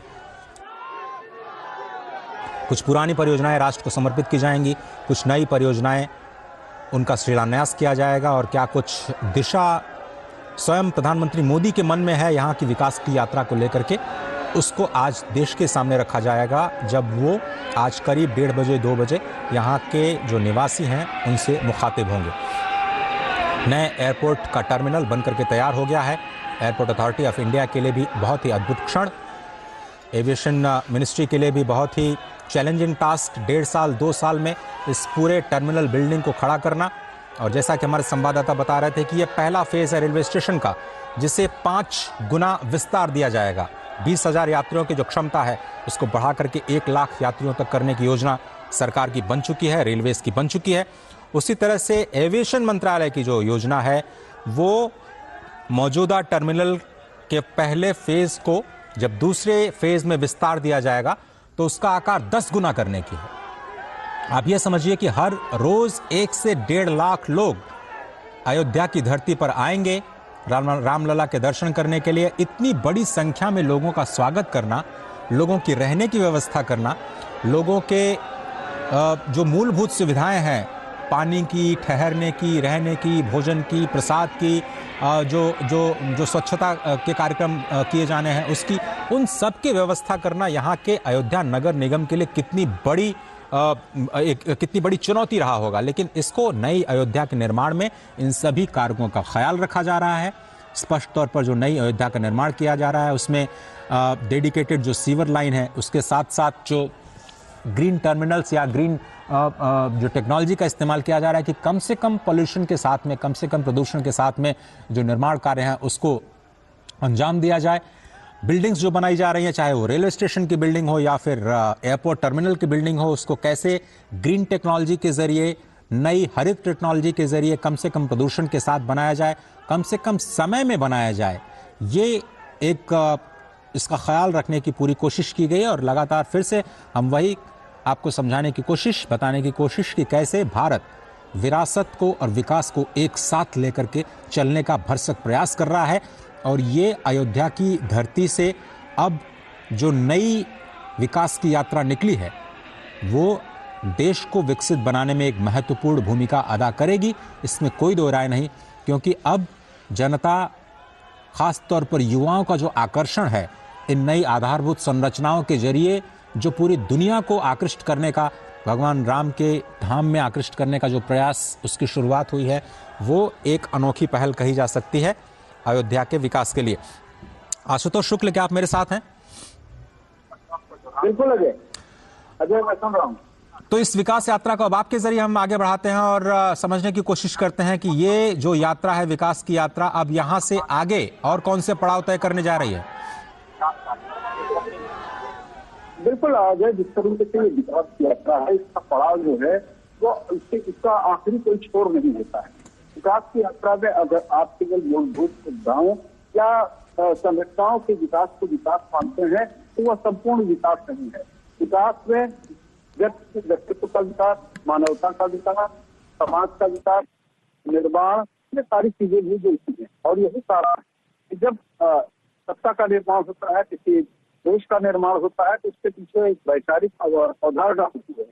और उसी वैचारिक अवधारणा को सामने रखते हुए कहीं न कहीं अयोध्या में जो विकास का कार्य चल रहा है, या फिर राम मंदिर का निर्माण चल रहा है, या जो यहाँ की धार्मिक आस्था लोगों में है, उसके अनुरूप जो है यहाँ पर लोगों को आर्थिक विकास और धार्मिक रूप से सजगता जो है, धर्म पथ पर चलने की जो प्रेरणा है, उस प्रेरणा के साथ जो है आर्थिक विकास में कहीं न कहीं भागीदारी हो, इसी कल्पना के साथ अयोध्या को विकसित किया जा रहा है। अजय, बिल्कुल सही कहा आपने। और धर्म पथ से लता मंगेशकर चौक से रेलवे स्टेशन की दूरी कितनी, आशुतोष जी? अगर आप पैदल चलते हैं तो तीर्थयात्रियों को कितना समय लग सकता है और वहां पर क्या क्या सुविधाएं हैं, अगर आपने जायजा लिया हो तो? देखिए, धर्म पथ से अगर लता मंगेशकर चौराहे की दूरी अगर हम रेलवे स्टेशन से हैं, और अगर हम संपूर्ण परिधि की बात अगर करते हैं, संपूर्ण परिधि जिसमें जो है राम जन्मभूमि स्थान, हनुमान मंदिर, सड़क भवन, या राम की पैड़ी, या लता चौराहा, और या फिर रेलवे स्टेशन, ये सारी चीजें जो है अयोध्या की कुल जवाब 5 किलोमीटर की परिधि में पूरी होती है। जो बाकी डिस्टेंस होता है, आमतौर पर जो यहाँ पर धर्मार्थी आते हैं दर्शन करने के लिए, वो सरयू में स्नान करते हैं, पैदल हनुमानगढ़ी में दर्शन करते हैं, रामलला के दर्शन करते हैं, और उसके बाद वो अपने स्थान पर कर जाते हैं। अयोध्या क्षेत्रफल में छोटी है, लेकिन बहुत ही खूबसूरत ढंग से इसका डेवलपमेंट किया जा रहा है। जो कुछ भी इसकी भौतिक आधारभूत संरचना में विकास किया जा रहा है, वो अयोध्या की मूल, अयोध्या की जो पौराणिकता थी उसको सुरक्षित रखते हुए अयोध्या के बाहर के इलाकों में की जा रही थी। जो रामचरितमानस में अयोध्या के बारे में वर्णन है, या पुराने समय से अयोध्या चली आ रही है, समग्र जो है नगर निगम का और सरकार का, दोनों का यही है कि उस पौराणिकता, आध्यात्मिकता के साथ जो है अयोध्या को जोड़े रखा जाए और साथ में निर्माण का काम होता रहे। मुझे थोड़ा सा अयोध्या नगर निगम के जो फोकस है उसके बारे में भी थोड़ा सा बताइए आशुतोष, की कैसे उन्होंने चुनौतियों का सामना करते हुए इस नई अयोध्या का निर्माण किया और कितना बदलाव आया है वहां के जो अयोध्या वासी हैं इस नए आधुनिक सुविधाएं आने के बाद? देखिए अजय, वास्तव में आपको किया है कि बदलाव लाना एक बहुत बड़ी चुनौती होती है। जो व्यक्ति पीढ़ियों से अपनी दुकान लगा करके और काम घाट पर बैठा था, वह एक साथ दुकान में चला जाए, इसके लिए जो है समझा पाना ये भी एक बड़ी चीज होती है। और इसके लिए कहीं न कहीं सामाजिक रूप से जब लोगों का जुड़ाव होता है, चाहे वो नगर पालिका के महापौर हो या सरकार ही अपने प्रतिनिधि के माध्यम से जनता से जोड़ती है, अपनी मंशा व्यक्त करती है। और धीरे धीरे जब स्थिति अयोध्या में शुरू हुई तो पहले लोगों को लगा उनका रोजगार चला जा सकता है, उनके आर्थिक जीवन में कमी आ सकती है। लेकिन जब पुनर्निर्माण का दौर शुरू हुआ और उन्होंने देखा 7 सज्जा से युक्त अयोध्या में धर्मार्थियों का भी संख्या बढ़ी है, उनका जो है बिक्री बढ़ी है, उनका उत्पादन बढ़ा है, तो निश्चित रूप से जो है उन्हें संतोष प्राप्त हो रहा है। और आज तमाम सारे जो आधारभूत संरचनाएं सरकार यहाँ पर चला रही है, लोग उसमें सहभागी होकर के उसके निर्माण में अपनी सहायता प्रदान कर रहे हैं। जी अजय, बिल्कुल सही कहा आपने। और ये जो तस्वीरें हम दिखाने का प्रयास कर रहे हैं अपने दर्शकों को, स्पष्ट तौर पर आज पदार्पण हुआ प्रधानमंत्री नरेंद्र मोदी का अयोध्या की धरती पर, और नए साल का तोहफा, इंतज़ार, प्रतीक्षा जनता जनार्दन की कि क्या कुछ नई घोषणाएं, नई सौगातें आज अयोध्या को मिल सकती हैं। 11,000 करोड़ से ज़्यादा के परियोजनाओं का शिलान्यास और लोकार्पण किया जाना है आज। अंतर्राष्ट्रीय एयरपोर्ट जो कि पहली बार अयोध्या में बन करके तैयार हुआ, और उत्तर प्रदेश का देखिए 6 से ज़्यादा इंटरनेशनल एयरपोर्ट्स, गोरखपुर के साथ में ही वाराणसी के बाद आप थोड़ा सा रुख करिए तो अयोध्या के बाद लखनऊ के बाद एशिया का सबसे बड़ा एयरपोर्ट जेवर में बन करके तैयार होगा। तो आप समझिए कि उत्तर प्रदेश की जो अर्थव्यवस्था है उसको किस तरह से गति देने की कोशिश की जा रही है। और प्रधानमंत्री इस बात को समझते हैं कि जिस तरह से उन्होंने गुजरात में विकास का कार्य किया और विकास के कार्यों को आगे बढ़ाया, और उसका देश की जीडीपी में किस तरह से 11-12% के ग्रोथ के साथ एक ज़बरदस्त योगदान देखा गया, जबकि वहाँ की आबादी सिर्फ 6 करोड़ के आसपास है। अगर उसके 5 गुने या उससे थोड़ा सा ज़्यादा अगर जनता तक विकास के कार्य उत्तर प्रदेश में पहुंचाए जाएं तो उसका मल्टीप्लायर इम्पैक्ट बहुत ज़बरदस्त हो सकता है। और अर्थव्यवस्था में मल्टीप्लायर इम्पैक्ट को बहुत ही अच्छे तरीके से इस्तेमाल किया जाता है कि आप आधारभूत संरचना का विकास कीजिए, तो जितना आप इन्वेस्टमेंट करते हैं, 1 रुपया लगाते हैं तो 1.5 रुपया वहाँ की स्थानीय जीडीपी में उसका योगदान बढ़ता है। तो अगर आप उत्तर प्रदेश की अर्थव्यवस्था को $1 ट्रिलियन तक लेकर के जाने का प्रयास करते हैं, जो कि $5 ट्रिलियन इकॉनमी एक बहुत बड़ा योगदान कहा जा सकता है, तो उसमें आज जो निवेश किया जा रहा है 250 से ज़्यादा परियोजनाओं के जरिए, करीब 30,000 करोड़ रुपए की परियोजनाओं के जरिए केंद्र और राज्य की सभी परियोजनाओं को अगर आप मिला लें तो आंकड़ा और भी बढ़ सकता है। लेकिन अभी जो लेटेस्ट आंकड़े हमारे पास हैं उसके मुताबिक 30,000 करोड़ रुपए का जो घोषणा मुख्यमंत्री योगी आदित्यनाथ ने की थी। और साथ ही साथ आपको याद होगा कि यूपी इन्वेस्टर्स समिट जो कि इसी साल 2023 में किया गया, उसमें 35 लाख करोड़ रुपए के निवेश के प्रस्ताव जो उत्तर प्रदेश को मिले, उसमें अयोध्या के विकास कार्य से भी जुड़े कुछ परियोजनाएं हैं जिनका जिक्र उस वक्त किया गया था, उसका भी इम्पैक्ट आपको ज़मीन पर दिखाई देगा। मौका तो है श्री राम लला के विराजमान होने का, 22 जनवरी का सभी को इंतजार था, लेकिन उससे पहले नए साल का बोनस अयोध्या वासियों और अयोध्या के आसपास के जनपद निवासियों को आज प्रधानमंत्री ने दे दी है। किसी को उम्मीद नहीं थी कि आज वो एक रोड शो के बाद जो वहाँ का नया रेलवे स्टेशन है जिसका नाम बदल करके अब अयोध्या धाम कर दिया गया है, क्योंकि वहाँ से जो दूरी है रेलवे स्टेशन की, केवल रेलवे स्टेशन से मुख्य राम मंदिर की केवल 3 से 3.5 किलोमीटर। अश्विनी मिश्र हमारे साथ जुड़ चुके हैं। अश्विनी जी, क्या कहेंगे इस यात्रा को, इस विकास की नई यात्रा को जो आज धर्म पथ से होते हुए, राम पथ से होते हुए अब नए निर्माण के जो कहा जाए कि नई अयोध्या का रेलवे स्टेशन है वहां तक जा रही है, इस यात्रा को कैसे परिभाषित करेंगे आप? निश्चित तौर से अजय अगर देखें तो यही कहा जा सकता है कि प्रवेश नगर कीजे सब काजा, हृदय राखी कौशलपुर राजा। आज वो क्षण है जब अयोध्या का जो वैधव्य था, अयोध्या का जो वैराग्य था, उसका श्रृंगार पूरी दुनिया देख रही। किस तरीके से अयोध्या में ही भगवान श्री राम का वनवास था वो समाप्त होने के कगार पर है। जब वो भव्य दिव्य मंदिर में उनकी प्राण प्रतिष्ठा होगी भगवान श्री राम लला के बाल रूप की, उससे पहले प्रधानमंत्री नरेंद्र मोदी का यहाँ पहुंचना ये बताता है कि किस तरीके से सदियों की जो जनाकांक्षा है वो आकार लेते हुए अयोध्या के भव्य दिव्य नव्य स्वरूप को देख रही है। रामपथ आप जिसका जिक्र कर रहे हैं, रामपथ ये पूरा का पूरा श्रृंगार हाट फैजाबाद और अयोध्या को जोड़ने वाली जो मुख्य सड़क थी उसको विस्तारित किया गया है। पतली सकड़ी सी सड़क होती थी जिस पर प्रधानमंत्री जी चल रहे हैं। एक तरफ की एक ही लेन बराबर वो सड़क थी, जिसको बढ़ाकर डबल किया गया है। आसपास के पूरे सड़कों का विस्तार किया गया है। राम पथ, भक्ति पथ, धर्म पथ और श्री राम जन्म पथ, ये 4 पथ बनाए गए हैं। और आज जो प्रधानमंत्री हजारों करोड़ की योजनाओं का लोकार्पण और शिलान्यास करेंगे, उससे आगे अगर देखें तो तकरीबन अश्विनी जी, आपको रोकना चाहेंगे। इस वक्त जो हम तस्वीरें दिखा रहे हैं उसमें जो नया टर्मिनल है रेलवे स्टेशन का, वो अब राष्ट्र को समर्पित किया जा चुका है। और आप देखिए ये भव्य तस्वीरें लोकार्पण की। और आपको याद होगा कि अयोध्या कैंट पहले, जिसे फैजाबाद रेलवे स्टेशन के तौर पर नाम दिया गया था, वो मुख्य स्टेशन हुआ करता था। अयोध्या बहुत ही छोटा स्टेशन, केवल 3 रेलवे लाइंस हुआ करती थी। अब उसको दोगुना करके 6 लेन का किया गया है। और इस वक्त वहां पर जो प्रदर्शनी लगाई गई है रेलवे स्टेशन के अंदर, उसका अवलोकन करते हुए प्रधानमंत्री नरेंद्र मोदी आपकी टीवी स्क्रीन पर इस वक्त भारतीय रेलवे के जो कीर्तिमान हैं उनको भी दिखाते हुए कैसे अलग अलग तकनीक के जरिए भारतीय रेलवेज अपने नए विकास पथ पर आगे बढ़ रही है। और अमृतकाल में भारतीय रेलवे की क्या यात्रा होगी, उसका एक अवलोकन इसी रेलवे स्टेशन पे भव्य टर्मिनल के एक हिस्से में किया जा रहा है, जिसका अवलोकन इस वक्त प्रधानमंत्री नरेंद्र मोदी कर रहे हैं। जैसा कि आपको पता है कि उत्तर प्रदेश में अभी तक के इतिहास में पहली बार रेलवेज का 100% इलेक्ट्रिफिकेशन किया गया।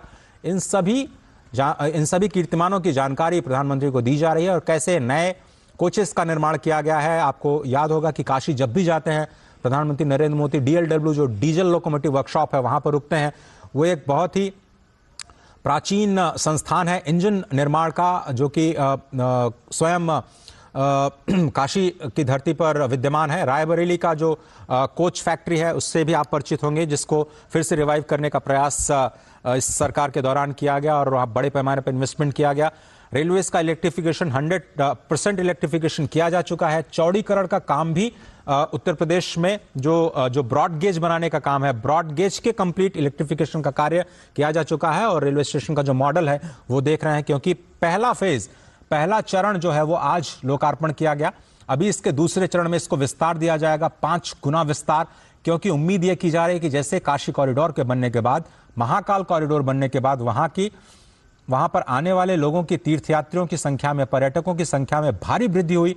13 करोड़ का आंकड़ा अभी हाल ही में काशी के कॉरिडोर के बनने के बाद आया है। अयोध्या में भी उसी तर्ज पर देश विदेश से पर्यटकों के आने का सिलसिला लगातार बढ़ेगा।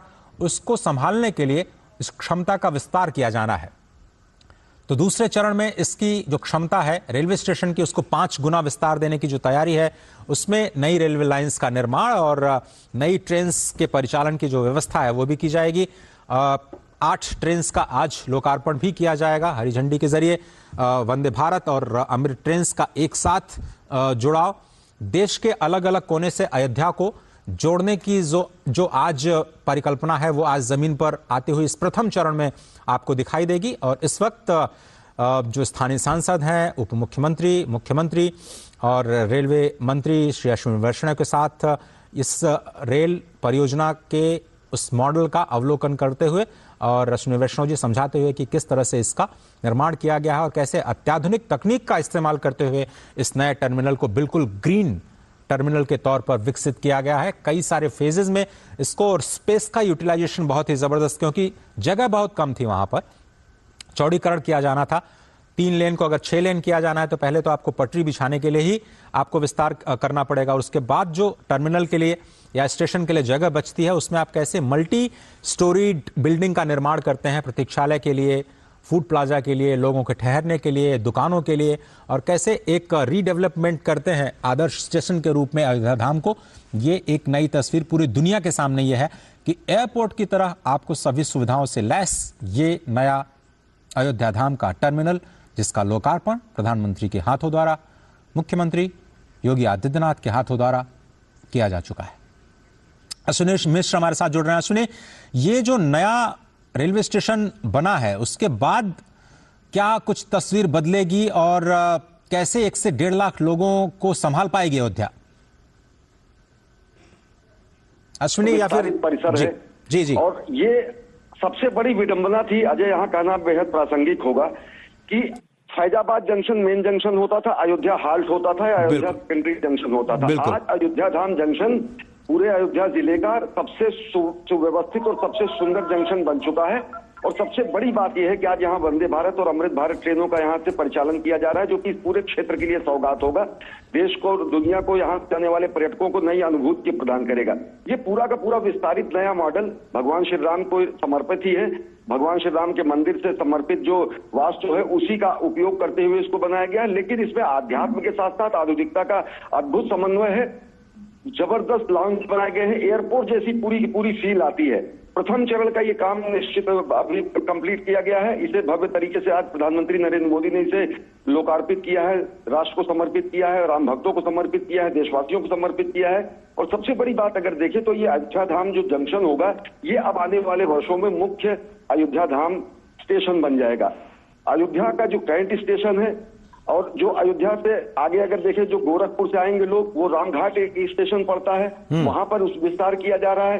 रामघाट स्टेशन से अलग अगर देखें तो अयोध्या स्टेशन, आसपास के दर्शन नगर स्टेशन, सारे गुप्तार घाट की तरफ जो स्टेशन पड़ता है, इन सारे स्टेशन का इस तरीके से विकास किया जा रहा है कि जो श्रद्धालु, क्योंकि अयोध्या के मुख्य भगवान श्री राम के मंदिर सही कहा धाम जंक्शन की, तो आने वाले समय में पर्यटकों का, श्रद्धालुओं का जो दबाव होगा वो अलग अलग स्टेशन पर डेवलप किया जा सके। अत्याधुनिक सुविधा, शानदार एयरपोर्ट जैसी फील देने वाला ये अयोध्या धाम का स्टेशन है। इसमें क्रेश है, इसमें फर्स्ट एड की सुविधाएं की गई हैं, लाउंज इसका बहुत बड़ा है, इसमें एस्केलेटर लगाए गए हैं। और सबसे बड़ी बात जो एक संवेदनशील अप्रोच दिखती है, सुगम भारत का दिखता है। सब जगह रैंप बनाए गए हैं। वर्तमान सरकार के कार्यकाल के अगर पहले देखें तो हमको आपको अपने माता पिता बुजुर्गों को या फिर वृद्धों को, रोगियों को स्टेशन पर ले जाना एक बहुत बड़ी मशक्कत होती थी। लेकिन सुगम भारत अभियान के साथ साथ एक संवेदनशील अप्रोच को देखते हुए समस्त दिव्यांगों के लिए, समस्त बुजुर्गों के लिए, रुग्ण रोगियों के लिए ऐसी व्यवस्था की गई है कि उन्हें तत्काल प्राथमिक सुविधा से लेकर हर तरीके की सुविधा अगर वो कहीं यात्रा में है तो वो हासिल की जा सके। देश भर के रेलवे स्टेशनों में ये दिखता है। और अयोध्या धाम निश्चित तौर से एक आधुनिक और आध्यात्मिक परिक्रमा का ही विस्तार है। अजय, तो अगर आप रेलवे स्टेशन को केंद्र बना करके वहां के आसपास के जो आध्यात्मिक स्थल हैं उनकी यात्रा को थोड़ा सा जोड़ने की कोशिश करिए। अगर कोई पैदल यात्री वहां से उतरता है तो राम जन्मभूमि, हनुमानगढ़ी, गुप्तार घाट या फिर नया घाट जो बना हुआ है, अगर पैदल कोई जाना चाहता है किस तरह से प्लान कर सकता है। सुगम्य भारत का आपने जिक्र किया, शायद श्री राम भव्य राम मंदिर जो बन रहा है वहां पर भी बुजुर्गों के लिए विशेष व्यवस्थाएं की जा रही हैं। निश्चित तौर से ये पूरा का पूरा स्टेशन वही, जैसे मैं कह रहा हूं कि आधुनिकता और आध्यात्मिकता का संगम तो है ही, साथ ही साथ संवेदनशीलता का जबरदस्त उदाहरण है। क्योंकि एस्केलेटर्स, रैंप, दिव्यांगजनों के लिए अलग से जो है आने की व्यवस्था, और साथ ही साथ दूरी जो मैं बता रहा हूं तकरीबन 1 किलोमीटर से भी कम है। स्टेशन से निकलने के बाद सीधे रामपथ को पार करने के बाद राम जन्मभूमि पथ शुरू हो जाता है, सुग्रीव किला से होते हुए, और जहां से दिव्य भव्य भगवान श्री राम का नव्य ये विराजमान, जहां पर भगवान श्री राम की प्राण प्रतिष्ठा होगी स्वरूप की, वो मंदिर दिखने लगता है। अयोध्या स्टेशन से जब आप मुख्य मार्ग पर आएंगे तो सीधे आपको साक्षात दर्शन होंगे भगवान श्री राम के मंदिर का, और राम जन्मभूमि पथ वहीं शुरू हो जाता है। बिरला धर्म से सबसे अधिक अगर पहुंचने का जो स्थान है तो अयोध्या धाम हुआ। देखिए तो रामघाट की तरफ अगर गोरखपुर से लोग आ रहे हैं तो रामघाट स्टेशन को भी विकसित विस्तार दिया जा रहा है। फैजाबाद का जो पुराना जंक्शन है जिसको अयोध्या कैंट कहा जाना जाता है, अयोध्या कैंट का विस्तार तो है ही, जो कि शहरी सुविधाओं से पहले से ही लैस है। तो जयश्री जी, अब ये जो तस्वीरें देख रहे हैं हम, अब ये जो तस्वीरें देख रहे हैं वो है नए अमृत ट्रेन की। कहा जाता था वंदे भारत जो ट्रेन है वो बड़े लोगों के लिए है, पैसे वालों के लिए है, सामान्य लोगों के लिए कोई ट्रेन की व्यवस्था ये सरकार कर नहीं रही है। ये एक नई पहल। आपको याद होगा, अगर आपने जब पहले सफ़र किया होगा, जिसको जनरल बोगी कहा जाता था, घुसना बड़ा मुश्किल होता था। किसी ने रूमाल फेंक करके अगर कोई सीट हासिल कर ली तो चलिए उनका तो सफ़र किसी तरह से कट जाता था, लेकिन बहुत सारे लोगों को खड़े होकर के बिना किसी स्थान के, बिना किसी सुविधा के सामान को लादे लादे आप बहुत ही मुश्किल से अपने गंतव्य तक जा पाते थे। ये अमृत ट्रेन के अंदर की तस्वीरें हैं। प्रधानमंत्री नरेंद्र मोदी हमेशा की तरह बच्चों के साथ संवाद करते हुए, कोई उन्हें कविताएं सुना रहा है, कोई उन्हें अपने लिखे हुए संस्मरण सुना रहा है, कोई चित्रों के माध्यम से उनका स्वागत कर रहा है। ऐसी तस्वीरें हम हमेशा प्रधानमंत्री के संपर्क यात्रा के दौरान देखते रहे हैं। मेट्रो कोचेस में खास तौर पर जब वो सफ़र करते हैं तो ऐसी तस्वीरें हमें दिखाई देती हैं। लेकिन इस वक्त आप देखिए बहुत ही अत्याधुनिक, ये बिल्कुल जनरल वार्ड का जो डिब्बा है उसको कैसे आधुनिक बनाया गया है, कैसे चार्जिंग की व्यवस्था, क्योंकि नए बदलते हुए माहौल में सभी लोग मोबाइल फ़ोन के ज़रिए कनेक्टेड रहना चाहते हैं। हर कोई हर स्टेशन पे देखता है कि इस वक्त मेरी गाड़ी कहाँ पहुँची, मैं कितनी देर बाद अपने घर पहुँच पाऊँगा, रेलवे स्टेशन पे कितनी देर रुक पाऊँगा, वहाँ पर क्या सुविधाएं हैं। तो ये सारी की सारी जो सुविधाएं हैं, चाहे वो पब्लिक अनाउंसमेंट की सुविधा हो या फिर clean neat and clean toilets की सुविधा हो, जो कि नॉर्मल जो यात्री के डिब्बे हैं उसमें कैसे दी जाए और कैसे तकनीक का इस्तेमाल करते हुए इसको भी सुविधाजनक बनाया जाए, उसकी एक कोशिश की जा रही है। अमृत भारत जो ट्रेन नई आज शुभारंभ की जाएगी, 2 अमृत भारत ट्रेन यहाँ से अयोध्या से, जो कि दक्षिण भारत को और ख़ास तौर पर मिथिलांचल को अयोध्या के साथ जोड़ेगी, नई दिल्ली को भी जोड़ेगी।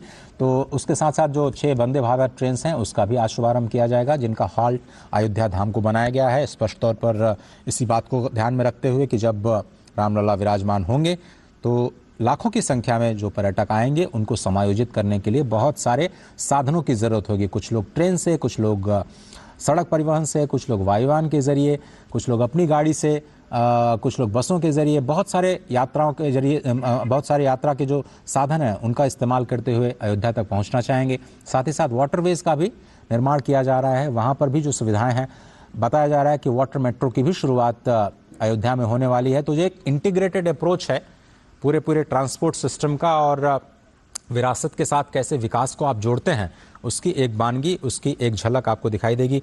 राजेश राज, क्या आप मेरे साथ हैं? या अश्विनी जी? जी अजय जी। तो मैं आपसे ये समझना चाह रहा था कि ये जो नई पहल की जा रही है अमृत ट्रेन के जरिए, जो आज अमृत भारत ट्रेन, और जैसा कि हम बार बार ये कह रहे हैं कि अमृत काल में भारत प्रवेश कर रहा है, ये जो नई शुरुआत है, इस वक्त आप देख रहे हैं हरी झंडी दिखा करके अमृत ट्रेन को रवाना करने की तैयारी हो जा चुकी है। ये बिल्कुल लाइव विजुअल्स, अमृत ट्रेन अब रवाना अयोध्या धाम रेलवे स्टेशन से। हाँ,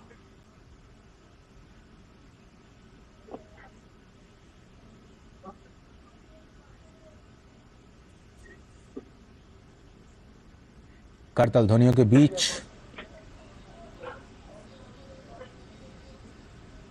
मेक इन इंडिया पूरी तरह से भारत में बनी हुई, ये देखिए 6 वंदे भारत ट्रेन्स और 2 अमृत भारत ट्रेन्स, 8 ट्रेन्स का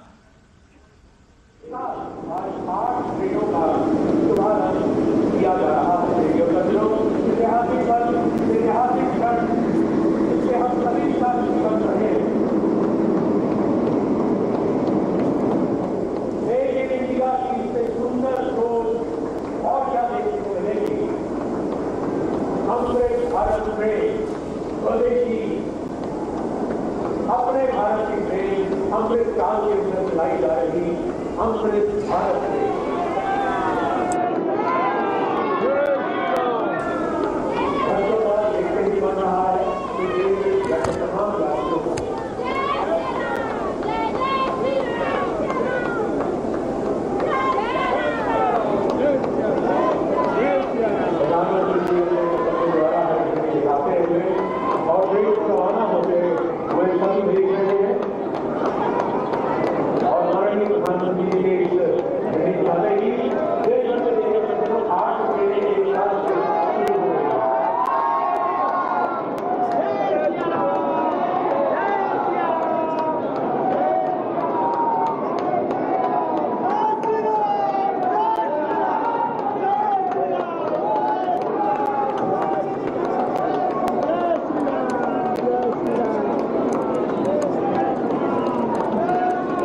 अध्याय लिखी हुई ये अमृत भारत ट्रेन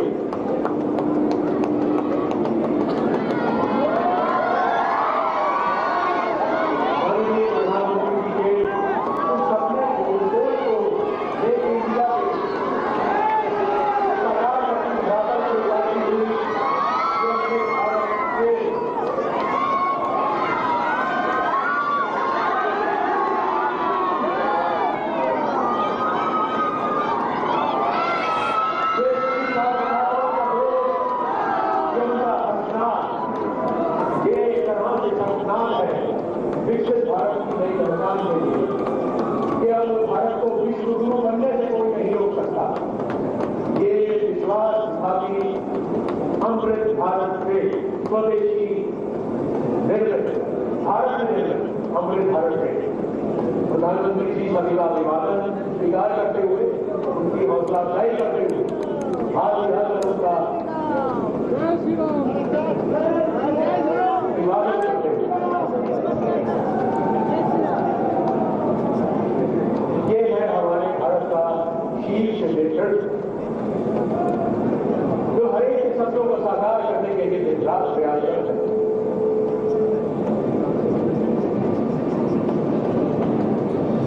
हम आभारी हैं, हृदय से आभारी हैं, आभार प्रकट करते हैं भारत के यशस्वी प्रधानमंत्री जी जिनके आगमन में आज इस धरा पर इतिहास बचा है।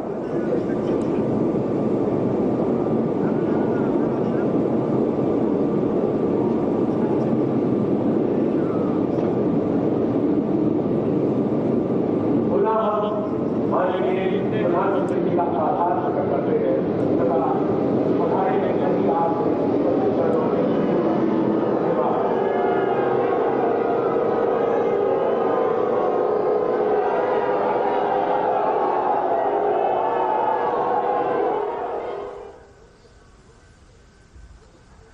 अयोध्या धाम में 8 ट्रेन्स की जो सौगात है वो मिल चुकी है। स्पष्ट तौर पर आपने देखा कि 6 वंदे भारत ट्रेन्स और 2 अमृत भारत ट्रेन्स उनको भारत को समर्पित किया गया। जिन 6 वंदे भारत ट्रेन्स को रवाना किया गया है हरी झंडी दिखा करके, उसमें श्री माता वैष्णो देवी कटरा नई Delhi Vande Bharat express, Amritsar Delhi Vande Bharat express, Coimbatore Bangalore cantt Vande Bharat express, Mangalore Madgaon Vande Bharat express, Jalna Mumbai Vande Bharat express और अयोध्या आनंद विहार टर्मिनल वंदे भारत एक्सप्रेस शामिल है। ये 6 वंदे भारत एक्सप्रेसेस और 2 अमृत ट्रेन्स जिनका अब से थोड़ी देर पहले लोकार्पण किया। राजेश राज हमारे साथ जुड़ रहे हैं। राजेश राज, एक बार फिर से पहले तो आप एयरपोर्ट जो रेलवे टर्मिनल बनाया गया है उसी की खासियत बताइए। कैसे 3 मंजिला इमारत का निर्माण किया गया, कैसी तकनीक का इस्तेमाल किया गया, कौन कौन सी सुविधाएं हैं वहां पर आम यात्रियों के लिए? देखिए, जो एयरपोर्ट पर जो सुविधाएं अजय बहाल की जाती हैं वो तमाम सुविधाएं वहां पर हैं। और जो 3 मंजिला 3 फ्लोर का पूरा इमारत तैयार किया गया है, जब उसके बीच के लॉबी में आप जब खड़े होंगे तो आपको साफ तौर पर दिखाई पड़ेगा कि आप एयरपोर्ट पर खड़े हैं।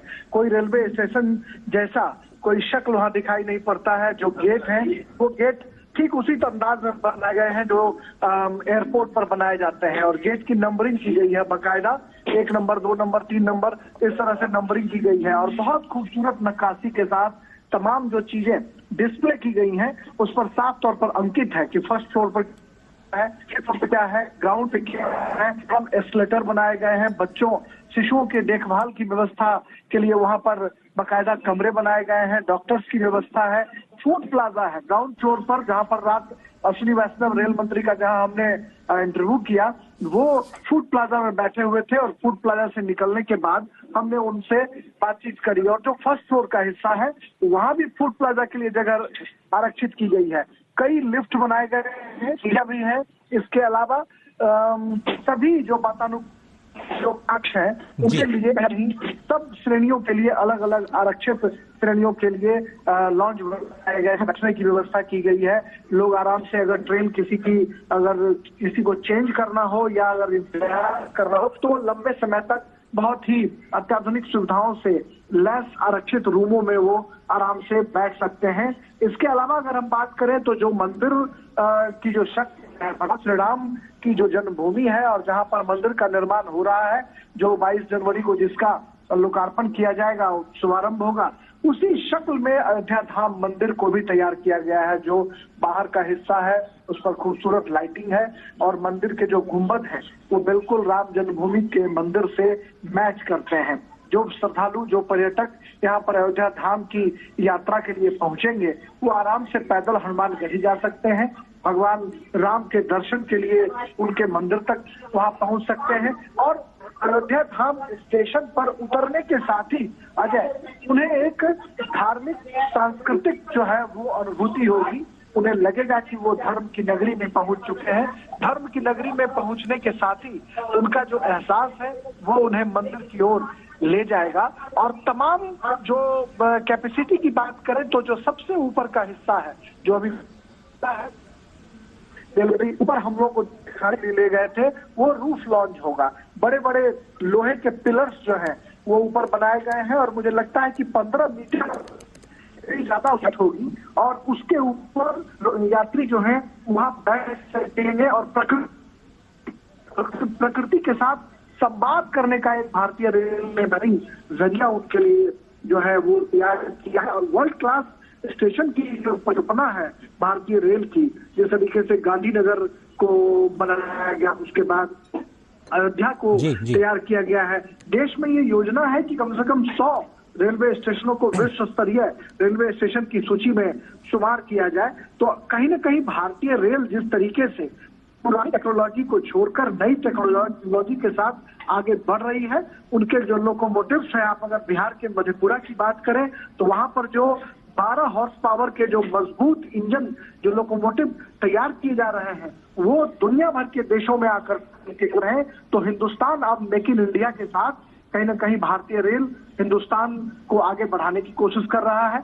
वोकल फॉर लोकल की झलक भी हम कई लोकोमोटिव्स में देख पा रहे हैं और भारतीय रेल की ये परिकल्पना है कि आने वाले दिनों में वो तमाम चीजें जिसको स्क्रैप करके बेच दिया जाता था, उन चीजों को स्वयं से तैयार कर पटरियां बनाने का काम, रेल का चक्का बनाने का काम, बोगियां बनाने का काम और खूबसूरत अंदाज में वंदे भारत और अमृत भारत एक्सप्रेस ट्रेनों का निर्माण कर पुरानी ट्रेनों को बदलकर नई ट्रेनों के जरिए भारतीय मुसाफिरों के दिलों पर राज करने की तैयारी भारतीय रेल कर रही है। और लगता है कि आने वाले दिनों में यह कारवां और भी आगे बढ़ेगा, क्योंकि जो कॉन्फिडेंस रेल मंत्री का है उस कॉन्फिडेंस से हम कह सकते हैं कि आने वाले दिनों में अयोध्या धाम का भी विकास होगा। और उन्होंने कहा कि अभी 20,000 कैपेसिटी है, लेकिन आने वाले दिनों में 1 लाख लोगों के रोज आवागमन के क्षमता को हम संचालित करने, उसको हम निर्धारित करने की जो कैपेसिटी है वो अयोध्या धाम रेलवे स्टेशन पर बनाएंगे। हम अन्य स्टेशनों के लिए भी इसे एक नजीर के रूप में पेश करेंगे। तो प्रधानमंत्री नरेंद्र मोदी ने हरी झंडी दिखाकर अमृत भारत एक्सप्रेस को यहाँ से रवाना किया है।